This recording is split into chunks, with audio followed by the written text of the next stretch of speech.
ವಿಜಯೇಂದ್ರ ಅವರೇ, ಇದೀಗ D K Shivakumar ಅವರ ವಿಚಾರದಲ್ಲಿ ಏನೂ ಒಪ್ಪಂದ ಆಗದೆ ಅಂತೂ ಈ ರೀತಿ 2.5 ವರ್ಷ ಆದ ತಕ್ಷಣ ಒಬ್ಬರು ಡಿ ಸಿ ಎಮ್ಮು ಇಷ್ಟೊಂದು ಅದಕ್ಕೆ ಹಂಬಲಿಸೋಕ್ಕಾಗಲಿ, ಒತ್ತಡ ಹಾಕೋಕ್ಕಾಗಲಿ ಅಥವಾ ಭಾವನಾತ್ಮಕವಾಗಲಿ ನಡೆದುಕೊಳ್ಳಲಿಕ್ಕೆ, ಮಾತಾಡಲಿಕ್ಕೆ, ಮೀಟಿಂಗ್ ಮಾಡಲಿಕ್ಕೆ ಸಾಧ್ಯನೇ ಇಲ್ಲ. ಏನೂ ನಡೆದೇ ಇಲ್ಲ ಅಂಥೇಳಿ ಯಾರೂ ನಂಬಲ್ಲ. ಅಗ್ರಿಮೆಂಟ್ ಆಗಿದೆಯಾ ಇಲ್ವಾ, ಎಷ್ಟು ದಿನದ ಅಗ್ರಿಮೆಂಟಪ್ಪ, ಎಷ್ಟು ಸಮಯನಪ್ಪ, ಡೆಡ್ಲೈನ್ ಏನಿತ್ತಪ್ಪ ಕೇಳಿದ್ರೆ ನಮಗೆ ಗೊತ್ತಿಲ್ಲ.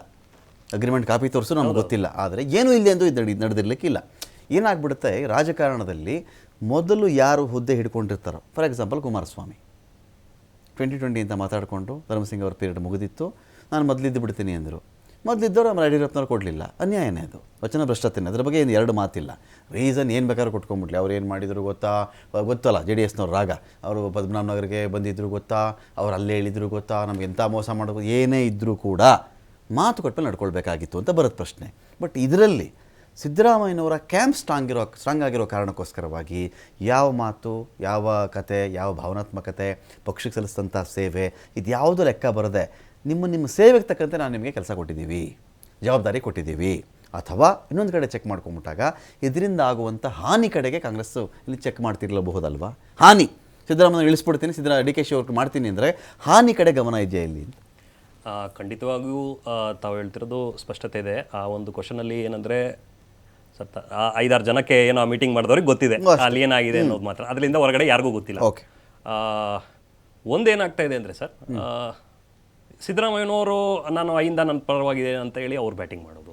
ಇವರು ಹಿಂದಿನ ದಿನಗಳಲ್ಲಿ ಚುನಾವಣೆಯಲ್ಲಿ ಇವರು ಯಾರು ಡಿ ಕೆ ಶಿವಕುಮಾರ್ ನನ್ನ ಪೆನ್ನು ಪೇಪರ್ ಕೊಡಿ ನಾನು CM ಆಗ್ತೀನಿ ಅಂತೇಳಿ ಮೈಸೂರಲ್ಲೆಲ್ಲೋ ಹೇಳಿದ್ದು ಅಂತ ತಮಗೂ ಗೊತ್ತಿದೆ. ಸೊ ಇಲ್ಲಿ ಏನಾಗ್ತಾ ಇದೆ ಅಂದರೆ, ಸಿದ್ದರಾಮಯ್ಯನವರು 5 ಟ್ರಂಪ್ ಕಾರ್ಡ್ ಯೂಸ್ ಮಾಡ್ತಾರೆ. ಡಿ ಕೆ ಶಿವಕುಮಾರು ನಾನು KPCC ಪ್ರೆಸಿಡೆಂಟ್ ಆಗಿ ಒಳ್ಳೆ ಕೆಲಸ ಮಾಡಿದ್ದೀನಿ ಅಂತ ಅವ್ರು ಕೆಲಸ ಮಾಡಿ ಏನು ಮಾತುಕತೆ ಮಾಡ್ತಾ ಇದ್ದಾರೆ. ಇಲ್ಲಿ ಏನಾಗ್ತಾ ಇದೆ ಅಂದರೆ, ಈಗ ನೋಡಿ ಯಾರು ನಮ್ಮ ಡಿ ಕೆ ಶಿವಕುಮಾರ್ ಫಾಲೋವರ್ಸ್ಗಳು, ಈಗ ಫಾರ್ ಎಕ್ಸಾಂಪಲ್ ಚನ್ನಗಿರಿ ಶಾಸಕರು ಅವ್ರು ಹೇಳ್ತಾ ಇದ್ರು ಸಂಕ್ರಾಂತಿ ನಂತರ ಬದಲಾವಣೆ ಆಗ್ತದೆ ಅಂತ. ಸಿದ್ದರಾಮಯ್ಯನವ್ರು ಯಾವ ಥರ ಒಳ್ಳೆ ಒಂದು ಮೂವ್ ಮಾಡ್ಬಿಡ್ತಾರೆ ಆ ಟೈಮಲ್ಲಿ ಅಂದರೆ, ಈ ಅಧಿವೇಶನ ಕರೆದಿದ್ದಾರೆ ನಾಳೆಯಿಂದ. ಅನ್ನೋ ಅವಶ್ಯಕತೆ ಇರಲಿಲ್ಲ. ಈಗ ನೆಕ್ಸ್ಟ್ ಬಜೆಟ್ ಅಧಿವೇಶನ ಬರುತ್ತೆ, ಆದರೂ ಸುಮ್ಮನೆ ಈಗ ಇದು ಟೈಮ್ ಪಾಸ್ ಆಗಲಿ ಅಂತ. ನೆಕ್ಸ್ಟ್ ಬಜೆಟ್ ಆಗುತ್ತೆ, ಬಜೆಟ್ ಆದ ನಂತರ ಈ GB ಎಲೆಕ್ಷನ್ಸ್ ಬೇರೆ ಬೇರೆದು ಇನ್ನೊಂದೆಲ್ಲ ಮತ್ತೆ ಬರ್ತದೆ. ಜಿ ಓಕೆ ಅಂತ ಸುಮ್ಮನೆ ಇರಬೇಕಾಗಿತ್ತು ಸರ್. ಜಿ ನೋಡಿ ಸರ್, ಜಿ ಯಾವುದೇ ಸಮಸ್ಯೆ ಇಲ್ಲ, ಅದ್ರದ್ದು ಇನ್ನೊಂದು ನಾವು ಡಿಬೇಟ್ ಮಾಡಿದೀವಿ ಈಗಾಗಲೇ. ಅದ್ರ ಕೂಡ ಜಿ ಇವರು ಸುಮ್ಮನೆ ಅದನ್ನ ಡೈವರ್ಟ್ ಮಾಡ್ತಾರೆ. That's your version. ಸಮಸ್ಯೆ ಇಲ್ಲ, ನಾವು ಕ್ಲಾರಿಟಿ ಕೊಟ್ಟಿದೀವಿ. 100 ದಿವಸ ಕೆಲಸ ಮಾಡ್ತೀವಿ, 125 ದಿವಸ ಕೊಡ್ತಾ ಇದೀವಿ, ಸಂಬಳ ಕೊಡ್ತಾ ಇದೀವಿ. 125 ಅದು ತಪ್ಪ? ಪೂರ್ತಿ ಸಂಬಳ ನೀವೇ ಕೊಡಿ. 125 ಜನ ಕೊಡ್ತಾ ಇದೀವಿ. ಅಲ್ಲ, ಪೂರ್ತಿ ಸಂಬಳ ನೀವೇ ಕೊಟ್ಟಿದ್ರೆ ಅದು ಒಪ್ಕೋತಾ ಇದ್ವಿ ನಾವು. ಒಕ್ಕೂಟ ವ್ಯವಸ್ಥೆಯಲ್ಲಿ ಇದೀವಿ ನಾವು, ಒಕ್ಕೂಟದ. ಹಾಗಾಗಿ GB ಇನ್ನೊಂದು ಡಿಬೇಟಿಗೆ ಮಾಡಿದೀವಿ ಈಗಾಗಲೇ ಬಹಳಷ್ಟು. ಹಾಗಾಗಿ ಇವರು ಒಂದೇನು ಅಂದ್ರೆ, ಸಿದ್ದರಾಮಯ್ಯನವರಿಗೆ ಬಿಟ್ಕೊಡಕ್ ಇಷ್ಟ ಇಲ್ಲ, ಇವರಿಗೆ ಬಿಡೋಕ್ಕೂ ಇಷ್ಟ ಇಲ್ಲ. ಇದು ರಾಜ್ಯಕ್ಕೆ ನಾವೊಂದು ಕೇಳ್ತೀವಿ. ಈಗ ನಿಮ್ಮದು ಸರ್ಕಾರ ಹಿಂದೆ ಇತ್ತು, ಒಂದಷ್ಟು ಪ್ರಯೋಗಗಳನ್ನು ನೀವು ಕೂಡ ಮಾಡೋಕ್ಕೆ ಶುರು ಮಾಡಿದಿರಿ. ಆ ಪ್ರಯೋಗಗಳು ಮಾಡಿದಾಗ ಕಾಂಗ್ರೆಸ್, ಪ್ರತಿಪಕ್ಷವಾಗಿದ್ದಂಥ ಕಾಂಗ್ರೆಸ್ ಒಂದಷ್ಟು ಅವರು ಕೂಡ ಶುರು ಮಾಡ್ಕೊಂಡ್ಬಿಟ್ಟಿದ್ರು. 40% ಈ CM ಪೇ CM ಅದೆಲ್ಲ ಅವರು ಒಂದು ಕಡೆ ಶುರು ಮಾಡ್ಕೊಂಡ್ಬಿಟ್ಟಿದ್ರು. ಎಷ್ಟು ಎಫೆಕ್ಟಿವ್ ಆಗಿ ಈ ಸರ್ಕಾರದ ವಿರುದ್ಧವಾಗಿ ನೀವು ಕ್ಯಾಂಪೇನ್ಗಳನ್ನು ಮಾಡ್ತಾ ಇದ್ದೀರಾ? ಪರಿಣಾಮಕಾರಿಯಾಗಿರ್ಬೇಕದು, ಜನಜನಿತವಾಗಿ ನಡೀತಾ ಇರಬೇಕದು. ಆ ಥರದ್ದು ಏನೇನು ಮಾಡ್ತಾ ಇದ್ದೀರಿ ನೀವು? ನಾನು ಈಗಾಗಲೇ ತಮ್ಗೆ ಹೇಳಿದೆ, ಸ್ಟಾರ್ಟಿಂಗ್ ಅಲ್ಲೇ ಮೋಡ್ ಆಗೋಣ ತಿಳಿಸಿದೆ. ದೊಡ್ಡ ಮಟ್ಟದಲ್ಲೇ ಒಂದು ಪಾದಯಾತ್ರೆ ಮಾಡಿದ್ವಿ. ಅದಕ್ಕೂ ಸ್ಟಾರ್ಟಿಂಗ್ ಪರ್ಮಿಷನ್ ಕೊಡಲಿಲ್ಲ, ತಮಗೂ ಗೊತ್ತಿದೆ. ಅದಾದ ನಂತರ ಮತ್ತೆ ಹೋರಾಟಕ್ಕೆ ಇಳಿದ್ವಿ. ಅದಾದ ನಂತರ ಅದು ಮಾಡಿದ್ವಿ. STP TSP ಅಮೌಂಟಲ್ಲಿ ತಾವು ಅವಾಗಲೇ ಪ್ರಸ್ತಾಪ ಮಾಡಿದ್ರಿ. ಅದಕ್ಕೂ ಕೂಡ ಸಂಬಂಧಪಟ್ಟಂಗೆ ಎಲ್ಲ ಜಿಲ್ಲಾ ಕೇಂದ್ರಗಳಲ್ಲಿ ನಾವು ಈಗಾಗಲೇ ದೊಡ್ಡ ಮಟ್ಟದಲ್ಲಿ ಹೋರಾಟ ಮಾಡಿದ್ದೀವಿ.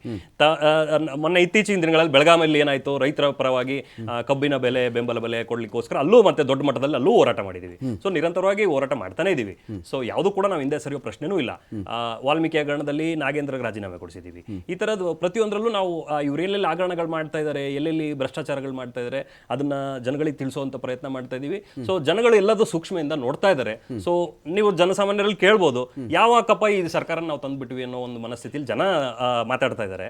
ಸೊ ಹಾಗಾಗಿ ಜನ ಈಗಾಗಲೇ ತೀರ್ಮಾನ ಮಾಡಿದ್ದಾರೆ, ಈ ಫಸ್ಟ್ ಈ ಸರ್ಕಾರ ತೊಲಗಿದ್ರೆ ಸಾಕಪ್ಪ ಅಂತ ಹೇಳಿ ಜನ ಮಾತಾಡ್ತಾ ಇದ್ದಾರೆ. ಸೊ ಬಿಜೆಪಿ ಸರ್ಕಾರ ಬಂದ್ರೆ ಸಾಕಪ್ಪ, ಖಂಡಿತವಾಗೂ ಬಿಜೆಪಿ ಸರ್ಕಾರ ಬಂದ್ಬಿಟ್ರೆ ಸಾಕಪ್ಪ, ಈ ಸರ್ಕಾರ ತೊಲಗ್ಬಿಟ್ರೆ ಸಾಕಪ್ಪ ಅಂತ ಮಾತಾಡ್ತಾರೆ. ಖಂಡಿತವಾಗೂ ಬಿಜೆಪಿ ಸರ್ಕಾರ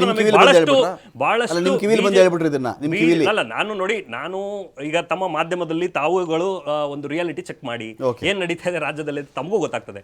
ಆಮೇಲೆ ಗೊತ್ತಾ ವಿಜಯೇಂದ್ರ ಅವರೇ, ಈ ಇಡೀ ವಿಚಾರ ಇದೆಯಲ್ಲ, ಇದೊಂದು ಎಲೆಕ್ಷನ್ ಆಗೋವರೆಗೂ ಯಾರು ಇದನ್ನ ಹೀಗೆ ಆಗುತ್ತೆ ನೆಕ್ಸ್ಟ್ ಅಂತ ಹೇಳಕ್ಕಾಗಲ್ಲ ರೀ. ಇದು ನಿಜ ತಾನೇ? ಅಲ್ಲ ನಿಜ ಯಾವುದೇ ಅಂದ್ರೆ- ಸ್ಟೇಟ್ ಅಲ್ಲ but ನೋಡಿ ಸರ್, ಇವತ್ತಿನ ದಿನಗಳಲ್ಲಿ ಖಂಡಿತ ಕುರ್ಚಿ ಕಿತ್ತಾಟ ಬಿಟ್ಟರೆ ಏನ್ ನಡೀತಾ ಇದೆ ಹೇಳ್ಬಿಡಿ ಸರ್. ಕರ್ನಾಟಕದಲ್ಲಿ ಕುರ್ಚಿ ಕಿತ್ತಾಟ ಬಿಟ್ಬಿಟ್ಟು, ಭ್ರಷ್ಟಾಚಾರ ಬಿಟ್ಬಿಟ್ಟು, ಅಧಿಕಾರಿಗಳಿಗೆ ಕಿರುಕುಳ ಬಿಟ್ಬಿಟ್ಟು ಬೇರೆ ಏನ್ ನಡೀತಾ ಇದೆ ಹೇಳ್ಬಿಡಿ ಸರ್.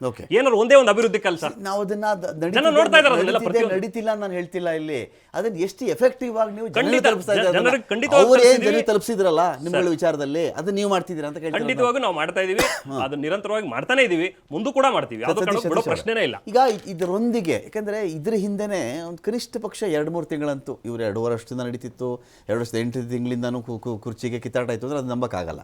ಸ್ಟಾರ್ಟಿಂಗ್ ಇದ್ದಿದ್ದು ಹೌದು, 20 ದಿನ ವಿಳಂಬ ಆಯಿತು. ಇವ್ರು ಪ್ರತಿಪಕ್ಷದ ನಾಯಕನ ಮಾಡೋಕ್ಕೆ 6 ತಿಂಗಳು ತಗೊಂಡ್ರಿ ಅವರು. ಅದು ಬೇರೆ ಪ್ರತಿಪಕ್ಷದ ನಾಯಕನ ಮಾಡೋಕ್ಕೆ, CM ಮಾಡೋಕ್ಕಲ್ಲ, ಅದು ಬಿಡಿ, ಅದು ಬೇರೆ ವಿಚಾರ. ನಡ್ಕೊಂಡು ಬಂತು 2 ವರ್ಷದಲ್ಲಿ ಅಂಥದ್ದೇನು ದೊಡ್ಡ ಸಮಸ್ಯೆ ಇರಲಿಲ್ಲ.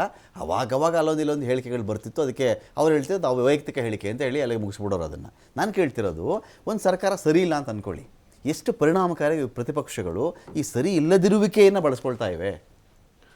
ಅಲ್ಲಿ ಯಾವುದೇ ರೀತಿಯ ನಾನು ಆಗ್ಲೇ ಹೇಳ್ಬಿಟ್ಟೆ ನಿಮ್ಗೆ, ನೋಡಿ ಇವ್ರಲ್ಲೇ ಬಣ ರಾಜಕೀಯಗಳಿದೆ. ನೀವು ಎಷ್ಟು ದಿನ ಅಂತ ಡೆಲ್ಲಿ ಚಂಡೀಗಢ ನೀವು ಎಷ್ಟು ದಿನ ಕೂತಿರ್ತೀವಿ ಸತೀಶ್ ಅವರೇ? ಇದೇ ಕತೆನಾ? ಬಂದ್ಬಿಡ್ತೀವಿ, ಕನಸು ಅಗಲ್ಗನಸು ಕಾಣ್ತಾ ಇರೋ ಗೋವಾದಲ್ಲಿ ಬಂದ್ಬಿಡ್ತೀವಿ ನಾವು. ಇಲ್ಲ ಅಯ್ಯೋ ಗುಜರಾತಲ್ಲಿ ನಾವೇ ಗೆಲ್ಲಬೇಕಾಗಿತ್ತು, ಮಾರ್ಬಿ ಬ್ರಿಡ್ಜ್ ಬೇರೆ ಬಿದ್ದೋಗ್ಬಿಟ್ಟಿತ್ತು, ಅದೇನೋ ಯಾಕೋ ಗೆಲ್ಲಿಲ್ಲ ನಾವು. ಎಷ್ಟು ದಿನ ಇದರಲ್ಲೇ ಕೈವಸ್ಕೊಂಡು ಕೂತಿರ್ತೀವಿ. ಆಮ್ ಆದ್ಮಿ ಪಾರ್ಟಿ ಭಾರತದಲ್ಲೇ ಅತ್ಯಂತ ವೇಗವಾದ ಒಂದು ರಾಷ್ಟ್ರೀಯ ಪಕ್ಷ. ಇವ್ರ ಸ್ನೇಹಿತರು ಒಂದು ಹೇಳಿದ್ರು, ಇದು ಅವ್ರ ಪೋಸ್ಟ್, ಅವರು ನಿಮ್ಮ ಹ್ಯಾಂಡಲ್ ಅಲ್ಲಿ ಪೋಸ್ಟ್ ಮಾಡಿರೋದು, ವೀಕ್ಷಕರಿಗೂ ತೋರಿಸ್ತೀನಿ. 1951ರಲ್ಲಿ ಶ್ಯಾಮ್ ಪ್ರಸಾದ್ ಮುಖರ್ಜಿ ಅವರು, 1951 ಇವ್ರ ಅಧಿಕಾರಕ್ಕೆ ಬಂದಿದ್ದು ಯಾವಾಗ ಗೊತ್ತಾ? ಲಾಲ್ ಕೃಷ್ಣ ಅಡ್ವಾಣಿ 1991. ಒಟ್ಟು 40 ವರ್ಷ ಆಯ್ತು. ಮಿಸ್ಟರ್ ವಿಜಯೇಂದ್ರ ಅವರೇ ತಿಳ್ಕೊಳ್ಳಿ, ಪಕ್ಷ 10 ವರ್ಷಕ್ಕೆ ಆಮ್ ಆದ್ಮಿ ಪಾರ್ಟಿ ಜನಸಾಮಾನ್ಯರ ಪಾರ್ಟಿ ಕಳೆದಿದೆ. ಇವತ್ತು ಸಂಘಟನೆ ನೀವ್ ಹೇಳ್ತಾ ಇದ್ರಿ, ಮಾಡಿದ್ರೆ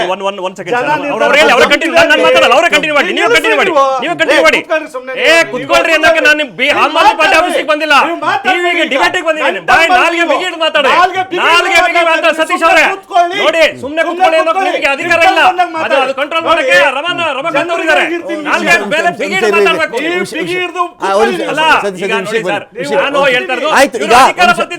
ಭ್ರಷ್ಟಾಚಾರ ಬಾತ್ರೂಮ್ ಅಲ್ಲಿ ಫಿಟ್ಟಿಂಗ್ ಆಗಿದೆ. ದೇಶದಲ್ಲಿ ಬಿಜೆಪಿ ಬರೋದಕ್ಕೆ ಅಧಿಕಾರಕ್ಕೆ ಇವರೇ ಹಾಕೊಂಡವ್ರ ಪೋಸ್ಟರ್. ಆಮ್ ಆದ್ಮಿ ಪಾರ್ಟಿ ಮಾತಾಡಕ್ಕೆ ಇವ್ರಿಗೆ ಯೋಗ್ಯತೆ ಇಲ್ಲ.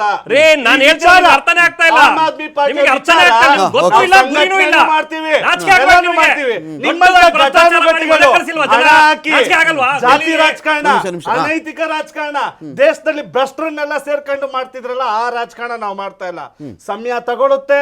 ಇವತ್ತು ನಾವು ನಿಯತ್ತು, ಇವತ್ತು ನಿಜವಾದ ದೇಶಭಕ್ತಿ ಯಾರಿಗಿದೆ, ಆಮ್ ಆದ್ಮಿ ಪಾರ್ಟಿನ ಯಾರೋ ತಿಳ್ಕೊಂಡಿದ್ರೆ ಅವ್ರು ಆಮ್ ಆದ್ಮಿ ಪಾರ್ಟಿಗೆ ಸಪೋರ್ಟ್ ಮಾಡ್ತಾರೆ. ಆದರೆ ನಿಮ್ ದೇಶದಲ್ಲಿರೋ ಕಳ್ಳ ಕಾತರುಗಳು, ರೇಪಿಸ್ಟ್ಗಳು ಎಲ್ಲ ನಿಮ್ ಪಾರ್ಟಿಲೇ ಇದ್ದಾರೆ. ಜನಗಳಿಗೆ ಗೊತ್ತಾಗುತ್ತೆ, ತಡ ಆದ್ರೂ ಸತ್ಯ ಗೆದ್ದೇ ಗೆಲ್ಲುತ್ತೆ. ಇದು ಭಾರತದಲ್ಲಿ ಬರುತ್ತೆ. 4 ವರ್ಷ ಗೊತ್ತಾಗುತ್ತೆ. ಈಗ 1 ವರ್ಷಕ್ಕೆ ಗೊತ್ತಾಗಿ ನೋಡಿ. ಅದನ್ನೇ ನಾನು ಹೇಳ್ತಾ ಇರೋದು. ಇವತ್ತು ಇವರು ಯಡಿಯೂರಪ್ಪನವರು ಮತ್ತೆ ಇವರು BB ಶಿವಪ್ಪನವರು ಸೈಕಲ್ ಹಾಕಿ ತುಳಿದಿದ್ದಕ್ಕೆ ಇವತ್ತು ಬಂದ್ ಪಾಪ ಕೂತ್ಕೊಂಡು ಮಾತಾಡ್ತಾರೆ. ಹೋಗಿ ಯಡಿಯೂರಪ್ಪನವ್ರನ್ನ ಕೇಳಿ, ಒಂದ್ ಸೀಟು ಗೆಲ್ಲೋದಕ್ಕೆ ಯಾವತ್ತೇ ಆಗ್ಲಿ ಆಮ್ ಆದ್ಮಿ ಪಾರ್ಟಿ ಏನು ಒಂದ್ ಸೀಟ್ ಅಲ್ಲ, ಜನ ಮನ್ಸುಗಳನ್ನ ಕೊಡ್ತಾರೆ. ಸ್ಟೇಟ್ ವಿಚಾರಕ್ಕೆ ಬನ್ನಿ. ನಮ್ಗೇನೆ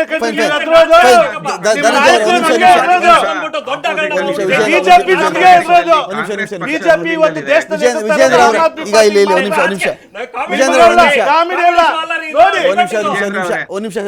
ಈಗ ಸತೀಶ್ ಅವರೇ, ಆಮ್ ಆದ್ಮಿ ಪಕ್ಷ ಕರ್ನಾಟಕದಲ್ಲಿ ರೂಲಿಂಗ್ ಪಾರ್ಟಿ ಅಲ್ಲ.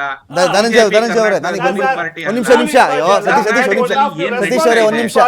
ಕರ್ನಾಟಕದಲ್ಲಿ ಏನ್ ಹಗರಣ ನಡೀತಾ ಇದೆ, ಮತ್ತಷ್ಟು ಮಾತಾಡ್ತೀನಿ.